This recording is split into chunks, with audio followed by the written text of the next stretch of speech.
Bonjour, docteur Marie-Pascale Schuller. Vous êtes pneumologue installée en ville à Montgeron depuis plusieurs années. Bonjour Léa. Vous avez 24 ans, vous êtes asthmatique sévère, vous avez la particularité d'être une grande championne en water-polo. Docteur Marie-Pascale Schuller, pour vous, à quand remonte la connaissance de cette maladie asthme sévère et comment l'avez-vous vu évoluer? Cette maladie, je la connais depuis mes études, depuis mon travail à l'hôpital. On avait des patients, donc on les qualifiait d'asthme grave, d'asthme très grave. C'était pas la même dénomination, mais c'est des patients qui existent depuis tout le temps, qu'on repérait très facilement, malheureusement, par leur aspect physique, puisque ce sont des patients qui ont eu besoin de beaucoup de cortisone dans leur vie et donc qui se présentaient d'emblée avec les complications physiques de la cortisone, une obésité essentiellement facio-tronculaire, avec un visage bouffi, avec ce qu'on appelle la bosse de bison ici,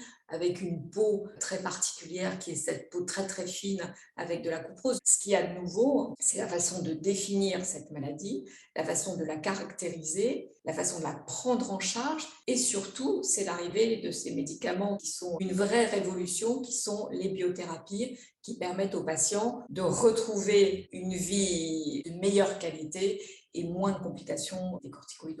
Léa, pouvez-vous nous raconter l'histoire de votre asthme? Alors moi, j'ai toujours connu l'asthme. Dans ma famille, ma sœur, ma mère est atteinte d'asthme, mon grand-père est atteint d'asthme. Du coup, je me rappelle vraiment pas quand est-ce qu'on m'a dit. J'étais asthmatique, je l'ai toujours été pour moi, depuis que je suis née, je pense. J'avais un eczéma asthmatiforme très sévère depuis toute petite. Vers 6 ans, j'ai commencé à avoir des rhinites, un peu des pleurs. J'étais encombrée, des sifflements, des essoufflements. J'ai vu mon médecin généraliste, un allergologue qui m'a effectivement diagnostiqué plusieurs allergies typiques, les acariens, le pollen, les poils d'animaux, plus mon asthme. C'est là que j'ai commencé ce parcours de médecin généraliste, pneumologue, la vie à l'hôpital, la vie avec l'allergologue. Ça a été un peu compliqué puisque effectivement j'étais un peu trimballée à droite, à gauche entre ces différents professionnels de santé. J'ai eu des désensibilisations qui ont duré plusieurs années.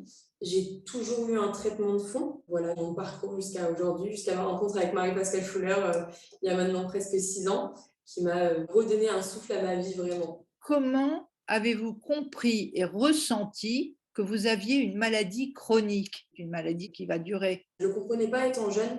Je l'ai compris il y a vraiment quelques années, à mes 17 ans, lors de mon championnat, où c'était mes pires moments, mes pires crises, où j'ai fait des longues hospitalisations pour des crises d'asthme sévères. Et c'est là où j'ai compris, d'accord, j'ai une maladie, c'est chronique, je vais me la trimballer longtemps. Pouvez-vous nous dire les relations que vous aviez avec votre entourage familial ou dans le milieu scolaire ou ailleurs?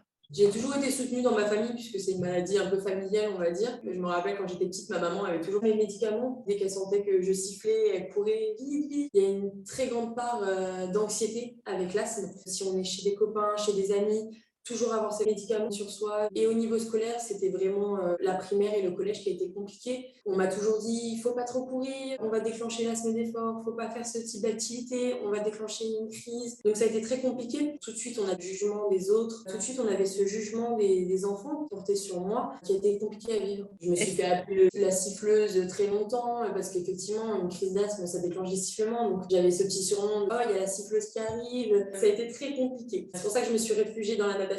Personne ne m'entendait siffler. C'était très compliqué le sport à l'école. Et même dans la vie de tous les jours, vous jouez à chat, c'était pas possible. Je pouvais pas courir. Et du coup, je rentrais dans le non-traitement. Je prenais pas mes médicaments pour vraiment rentrer dans les cases en fait de la scolarité. Si je sentais que ça dérapait trop, je me cachais dans les vestiaires pour prendre mes médicaments. Je vais juste aux toilettes faire pipi. Ce que dit Léa est extrêmement important et à nous, pneumologues, de l'entendre dans notre prise en charge de nos jeunes patients asthmatiques. Plutôt que de dire on prend un bronchodilatateur avant l'effort et on fait le certificat pour ça, on va aller sur un type de prise en charge avec un bronchodilatateur longue durée d'action associé à un corticoïde inhalé pour éviter de mettre les enfants et les adolescents dans cette situation-là. Ce que dit Léa, pour moi, c'est aussi important qu'une étude clinique pour nous, pneumologues, la prise en charge de nos jeunes patients. Je pense qu'aujourd'hui, ça peut sauver des jeunes qui ne prennent pas leur traitement parce qu'ils ont peur d'avoir un jugement. Ça peut sauver des vies. Insister sur cette possibilité de prise en charge qu'on a maintenant, qui s'appelle traitement de fond et symptômes. J'aurais aimé bénéficier plus jeune de cette prise en charge-là avant une activité sportive dans la journée. Vos souvenirs de visite chez vos différents médecins, combien en avez-vous vu? Comment ça s'est passé, les difficultés de passer de l'un à l'autre? J'ai vu énormément de médecins. J'avais mon médecin généraliste qui a toujours été le même depuis 25 ans. Et j'ai vraiment bougé entre allergologue, pneumologue, beaucoup d'hospitalisations qui n'ont pas été simples à vivre puisque différents pneumologues, un disait un traitement, l'autre disait un autre traitement. J'ai changé énormément de traitements de fond. Globalement, j'étais sur des consultations soit très rapides, 10 minutes off, elle est asthmatique, ou des consultations de 45 minutes où on refaisait tout le b.a.-ba de A à Z. Quand est-ce que ça vous est arrivé, vos premières crises. C'est un peu contraignant pour un enfant de vivre ça, puisqu'on le vit plusieurs fois, on réexplique, on le redit, et on arrive à une non-acceptation de la pathologie en fait à force. On n'en peut plus, on en a marre. Aujourd'hui, je peux le dire qu'on est plusieurs dans ce cas-là, à pas prendre nos traitements pour pouvoir justement être quelqu'un de normal en fait, ne pas avoir ce handicap-là d'être asthmatique. Qui vous a posé le diagnostic d'asthme sévère? C'est Marie-Pascale Schuller, ici présente, qui m'a prise en charge depuis 6 ans. J'ai eu 3 grosses hospitalisations qui m'ont amenée à avoir Marie-Pascale Schuller. Je me suis dit, voilà, il faut que je me prenne en main, il faut que je me prenne en charge. Il me faut un pneumologue qui puisse me suivre vraiment à long terme. J'ai eu énormément de choses. J'ai trouvé Marie-Pascale Schuller, première pneumologue, et je suis là depuis 6 ans. Avant, vous étiez sous corticoïdes. Oui, depuis mes 14 ans. C'était par cure. Souvent au printemps, avec les allergies, ça allait de pair. Et comment avez-vous ressenti le passage de ces corticoïdes par cure répétée à la première biothérapie? C'était un changement radical dans ma vie. Les corticoïdes m'ont fait énormément prendre de poids. J'avais des restrictions alimentaires sur 3-4 mois. C'était compliqué. C'était pas bien régulé, pas bien suivi. La biothérapie, elle m'a changé la vie, vraiment. J'avais un eczéma aussi asthmatiforme sévère qui partait vraiment depuis le poignet, qui remontait. J'en avais dans le cou, sous les yeux, j'en avais derrière le pli des genoux. Et la biothérapie m'a sauvée. Je n'ai plus rien eu au bout d'un an. J'en avais énormément parlé avec Marie-Pascale Schuller qui m'avait dit que c'était pas instantané le traitement, qu'il fallait que je le suive. Ça allait mettre presque 6 mois à commencer à en voir les effets. Et effectivement, au bout de 8 mois, j'ai commencé à revivre. J'avais plus ces sifflements en respiration, j'avais plus ces essoufflements, ces réveils nocturnes qui m'empêchaient de vivre. Vraiment, c'était horrible. J'avais plus ces sueurs nocturnes, en fait, l'angoisse d'avoir des crises, l'angoisse du petit sifflement. C'était horrible. La biothérapie m'a énormément aidée. Enfin, ça m'a sauvée. Si vous deviez me dire les bénéfices que vous avez ressentis dans votre vie quotidienne, dans le sport en plus. Bénéfice, j'en ai eu énormément, donc j'avais plus cette angoisse de ne pas oublier de prendre un bronchodilatateur sur moi, ne pas oublier en cas de crise, ne plus avoir de réveil nocturne, j'avais plus de sifflement nocturne, j'avais plus de sifflement au quotidien. Je peux faire un effort sans bronchodilatateur et ça c'est génial. Ne plus y penser, ne plus avoir cette part d'anxiété. Ça m'a grandement aidée. En match, la biothérapie m'a énormément aidée. J'ai pas besoin de prendre un bronchodilatateur pendant parce que je prenais un bronchodilatateur pendant l'effort jusqu'à 2-3 fois sur des entraînements de 2h30. Aujourd'hui, je sais que je prends un bronchodilatateur avant l'effort par précaution, mais c'est tout, j'ai pas besoin de plus. Est-ce que ça a été contraignant, les piqûres de biothérapie? Non, c'est pas contraignant. J'ai été très bien prise en charge. J'avais une infirmière qui venait à domicile.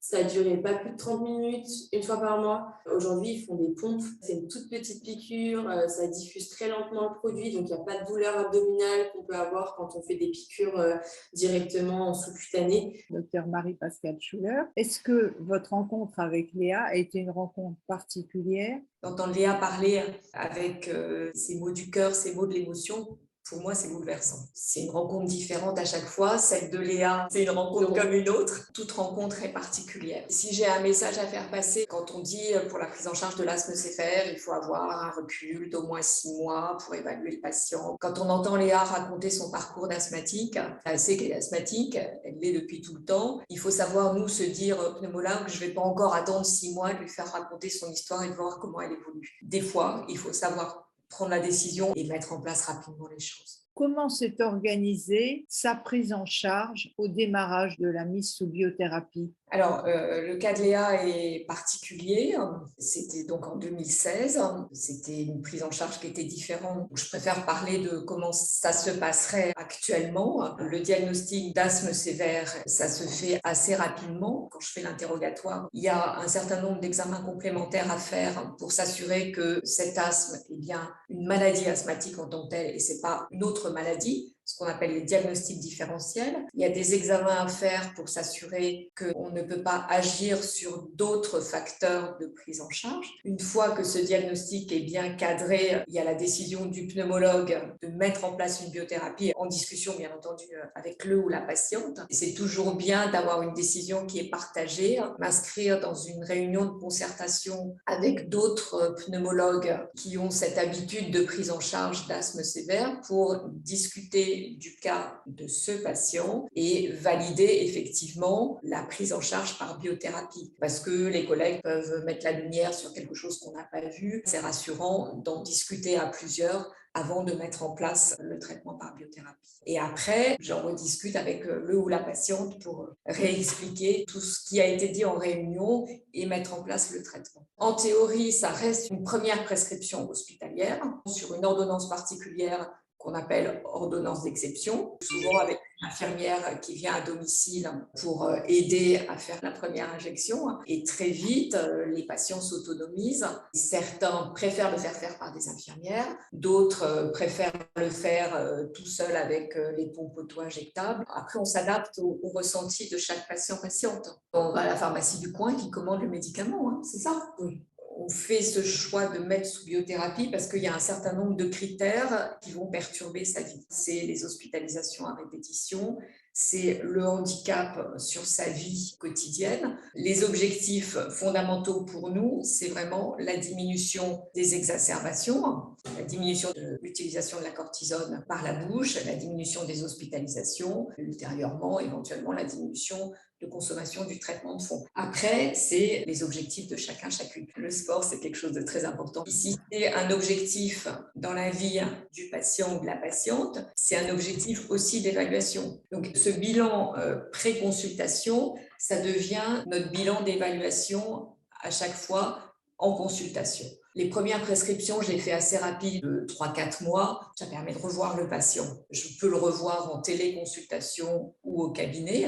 Et puis après, j'espace les consultations. Je fais des consultations tous les 6 mois. Et les patients savent qu'ils peuvent me contacter en téléconsultation s'il y a le moindre problème. Et à chaque fois, on réévalue comment ça va. Combien de corticoïdes, combien d'exacerbations, est-ce qu'il y a eu des visites à l'hôpital dans votre vie, qu'est-ce que vous faites de plus, tous ces critères-là. Ce qu'on sait, c'est que la biothérapie, on part sur 3 à 5 ans. Et maintenant, il y a des études dans les grands centres de référence qui se font pour dire peut-être qu'on peut aller à moins de 5 ans, on peut aller à 3 ans. À chaque fois, c'est avec le patient une réévaluation. Avec Léa en particulier, on a arrêté les biothérapies un peu avant les 5 ans parce que c'est une discussion qu'on a eue entre nous. Et ça a été le choix de Léa de dire on arrête, je vais bien. Et Léa savait et sait que si ça ne va pas, on reprend. J'ai un autre jeune patient, pareil, qui a été absolument transformé par la biothérapie, qui a eu un parcours étudiant remarquable. Et lui, même s'il était parfaitement contrôlé, il était dans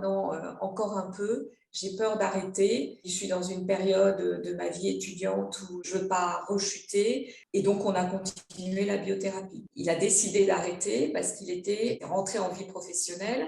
Il était plus sûr de lui, il se sentait mieux. Et il a pris sa décision d'arrêter. Je suis extrêmement attentive à cette décision partagée. Nous insistons énormément sur la nécessité de voir pour un adolescent un pneumologue au moins une fois par an. C'est important de voir un pneumologue pour avoir un diagnostic de certitude, pour affiner le traitement et la dose minimum efficace et pour le suivi. C'est important de rappeler que la consommation de corticoïdes au long cours est dangereuse. Il vaut mieux avoir un pneumologue de référence plutôt que d'aller à l'hôpital où ils font leur travail de crise sévère en donnant de la cortisone, mais la quantité de cortisone reçue sur une année, ça impacte l'avenir du patient. Donc c'est important de voir un pneumologue, on dit une fois par an, c'est une unité comme une autre. Idéalement, le diagnostic, on le fait aussi en cabine, là, avec la fonction respiratoire, mais ce n'est qu'une valeur ajoutée dans notre diagnostic. Le diagnostic, il est à la fois clinique, il est l'histoire du patient, ce qu'il raconte au moment où on le voit, et la cabine qui apporte quelque chose, mais pas toujours. Chez des patients très jeunes, très souvent, les fonctions respiratoires sont normales au moment où on les fait. Mais c'est l'interrogatoire, c'est l'histoire clinique du patient qui nous dit il fait partie de la catégorie asthme sévère.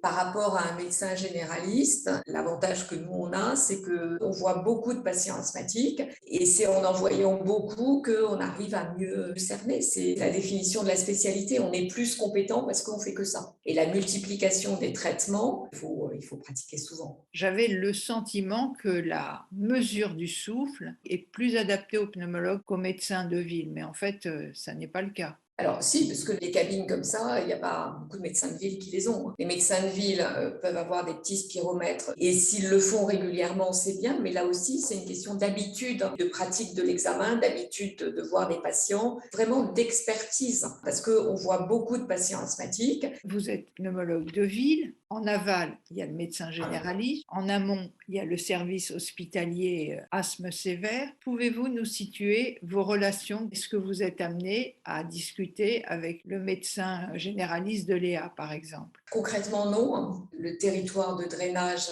de mon cabinet, il est très large. Donc, je ne peux pas avoir de discussion avec tous les médecins généralistes qui m'envoient ou qui ne m'envoient pas d'ailleurs des patients. Il y a certains médecins généralistes de ma ville à qui j'envoie régulièrement encore des comptes rendus. Ce que je fais maintenant, c'est je remets des comptes rendus de consultation aux patients où je les remets dans leur espace numérique. Concrètement, je n'ai pas le temps de discuter avec les médecins généralistes. Et les médecins hospitaliers, ça se fait dans le cadre des réunions de concertation de pneumologues lors des discussions de traitement.